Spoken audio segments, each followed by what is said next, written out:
I think we need to discuss how support is a health resource and not a weak link in our body.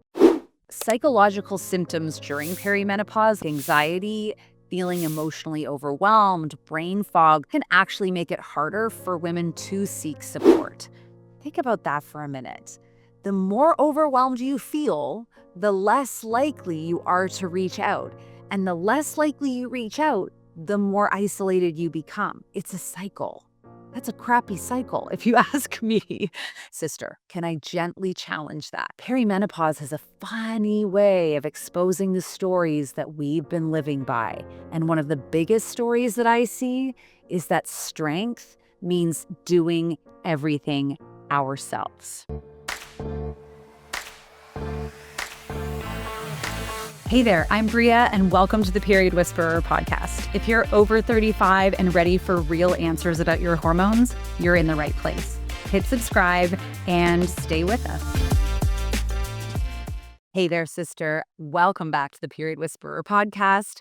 I'm Bria Gadd, functional diagnostic nutrition practitioner, certified health coach, personal trainer, and creator of Midlife Mojo, where we help women understand exactly what's happening in their bodies so that they can stop surviving in midlife and Googling things and start thriving in it. So today, I want to talk to a very specific woman. So as I go through these things, as you're listening, and I'm so grateful that you're here. If any of these things are resonating with you, if your ears perk up a little and you're like, oh, I think that's me. I feel you. I have been there. This is for you. So this is for the woman everyone depends on.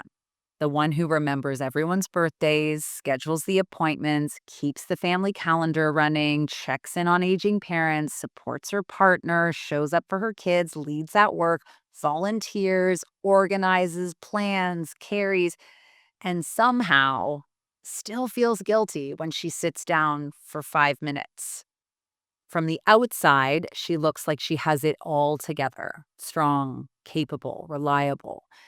But underneath, she's tired, not just physically, mentally, emotionally, spiritually, like bone, soul, deep, tired. She's carrying way more than anyone realizes.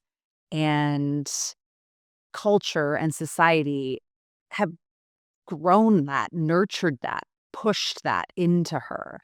You know, one thing that's very personal to me was when I went through my divorce, I had a lot of people say to me, I had no idea you looked so happy from the outside. And I remember thinking, I know I designed it that way. This is how we are trained as women, to not let anyone see the cracks, not let anyone see that we might be struggling, not even notice it sometimes ourselves until we literally feel like we're drowning in a body that is falling apart. If you are one of these high achieving, high functioning, like go, go, go, massive list, gets a lot done, handling all the things women, and your body is starting to fall apart in midlife, that is your body telling you it is time to pay attention. And here's what I've noticed after working with hundreds of women in perimenopause.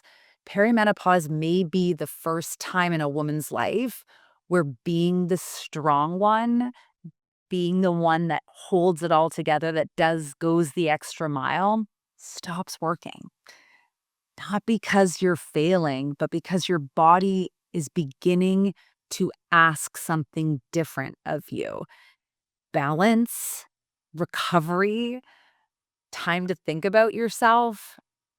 So today, I want to talk about why that happens, because it happens so often. Why so many high achieving women struggle to receive support, ask for it, and why your next level of strength may not be about carrying more. It might not be another thing to go on your to-do list. It may be finally allowing yourself to be supported so that you're not carrying all of this alone, and your body can finally exhale and take some time to heal, take some time to repair.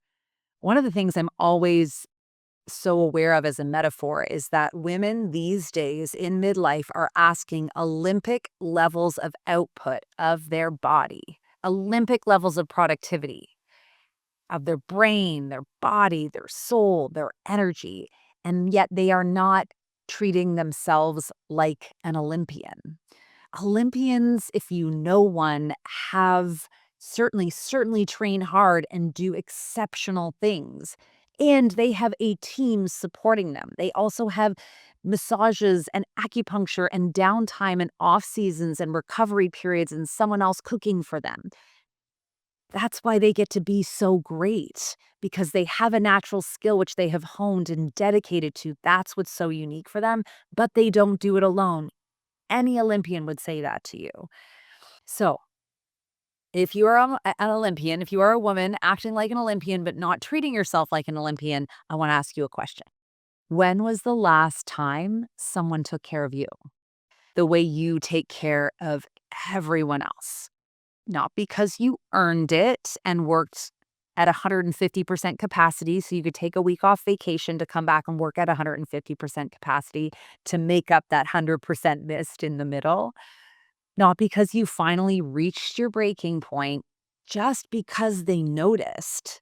So if you're sitting here right now trying to remember, like you don't know the last time you took a break longer than a couple of hours, the last time that you just relaxed or even went on vacation without stressing about it and coming back stressed, that tells us something, right? Because somewhere along the way, many of us learned that being needed became a part of our identity.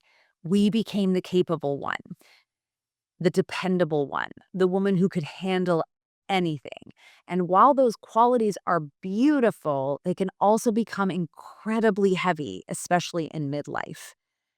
I think these are things that are great strengths for us. And I have really learned in midlife over and over again that often our greatest strengths become our greatest weaknesses, especially when the body is reaching a point where it is not getting hardly any of the recovery that it needs on the other side. So there's really a hidden cost to being strong. And I want to talk about that. So here's the woman I picture. She doesn't complain. When she can't sleep, she tells herself she'll push through. When anxiety starts creeping in, she assumes she's just stressed. When she's exhausted, she just pours another cup of coffee. When she's overwhelmed, she doesn't ask for help. She also starts to think it's something that she's not doing enough of. Oh, so that's the research she does. Instead of asking for help, because everyone already depends on her, she keeps giving, she keeps caring, she keeps performing, and then she Googles what might be wrong with her and what she could do to fix it. I mean, all this is happening, and meanwhile, her support system quietly gets smaller, not because people don't care, but because she's become so good at looking like she has everything under control. Now, tell me, does that sound familiar? Listen, here's what's fascinating. Research has found that women who perceive lower stress levels of social support tend to report more severe menopausal symptoms. Not because support magically changes hormones, but because the environment we're experiencing those hormones actually in matters. Think about it. Stress doesn't happen in a vacuum. Stress happens all the time around 100 other things that we're dealing, and neither does healing. Our nervous system is constantly asking one question: am I safe? Am I safe enough to sleep? Am I safe enough to let go of this stored fat for that I'm saving for uh, you know, uh, because I don't know when I'm going to get more energy.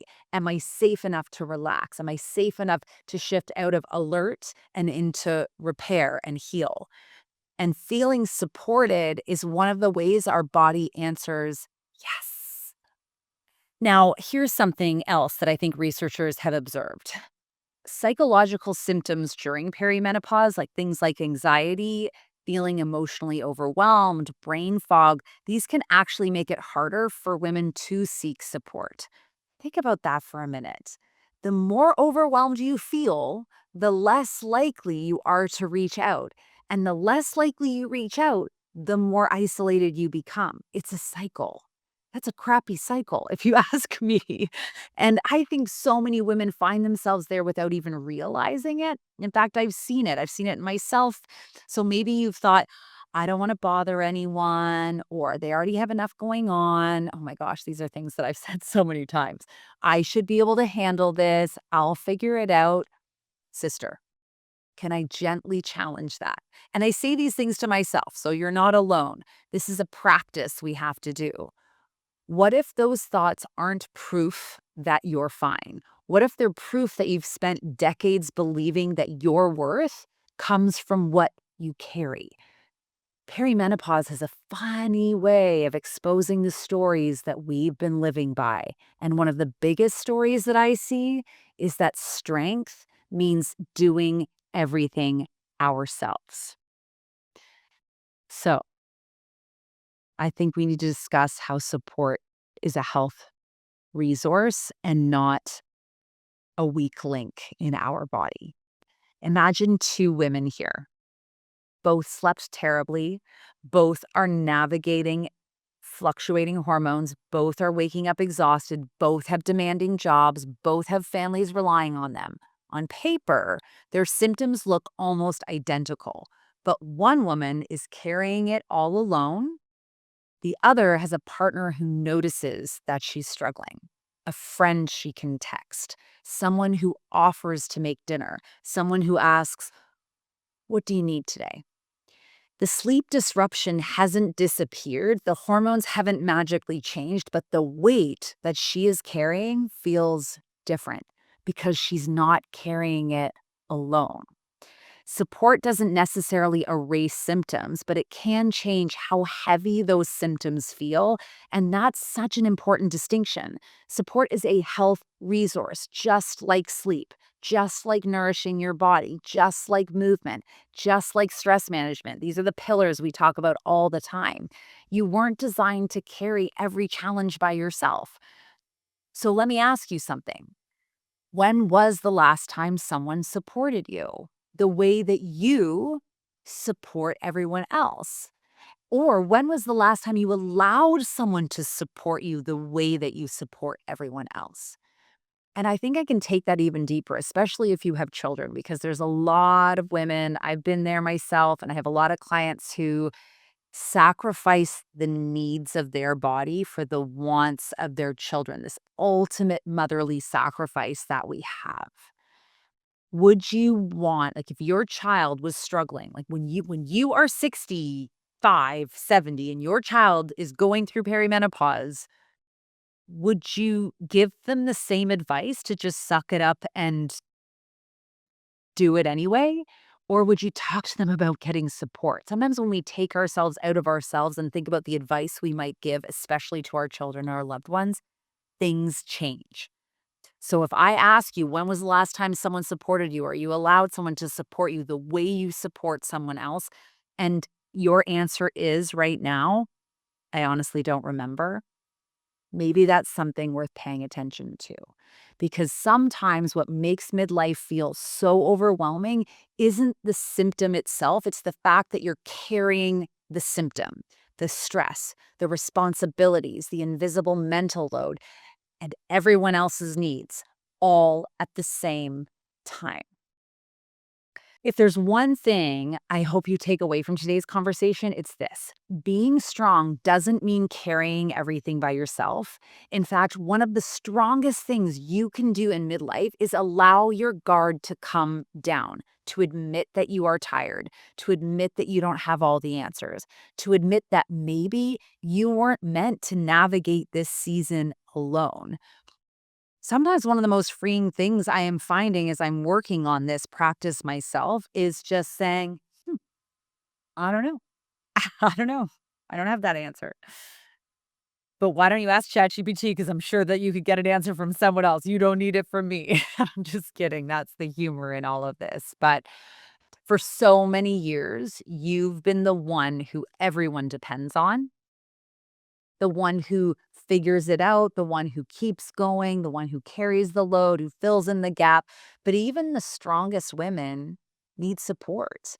Even the strongest women deserve a place where she doesn't have to have it all together, a place where she can ask questions about without feeling judged, or where she can learn what's actually happening in her body and ask these real raw questions that can feel uncomfortable, a place where she can be understood by women walking a similar path. Because the truth is, as wonderful and special and relationship connecting as it is with our male counterparts or our children or our parents, there is something very special about feeling understood and validated by someone who gets it, who's gone through and walked this before.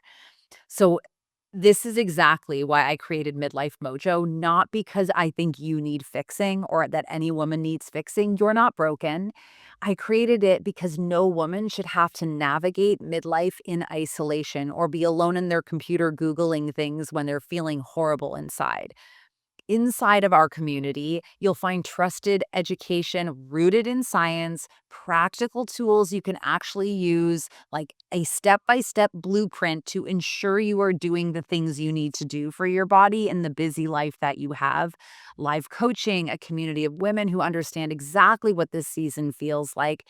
It's a place where you can stop pretending that you're okay, where you can ask for help, where you can learn to support your body instead of constantly pushing it, where you can learn what workouts you should be doing for your body, where you can finally discover that allowing yourself to receive support isn't weakness, it's wisdom.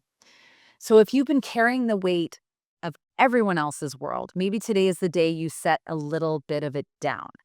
You don't have to do this alone anymore. I'd love to welcome you into Midlife Mojo. You'll find the link below in the show notes. Thank you so much for spending this time with me today. And if this episode resonated with you or reminded you of the woman who's always taking care of everyone else, share it with that sister. Share it with someone else who might also need it. Maybe you're having conversations with them too about this. Another woman in your life might need permission to hear that she doesn't have to be the strong one all of the time. Remember, the strongest women aren't the ones who never need support. They're the ones who discover the courage to receive it. All right, sister, we are done now. I want you to take this lesson, take one little nugget, put it into action, and go out, be more in your life and not just less on a scale. I'll catch you in the next episode.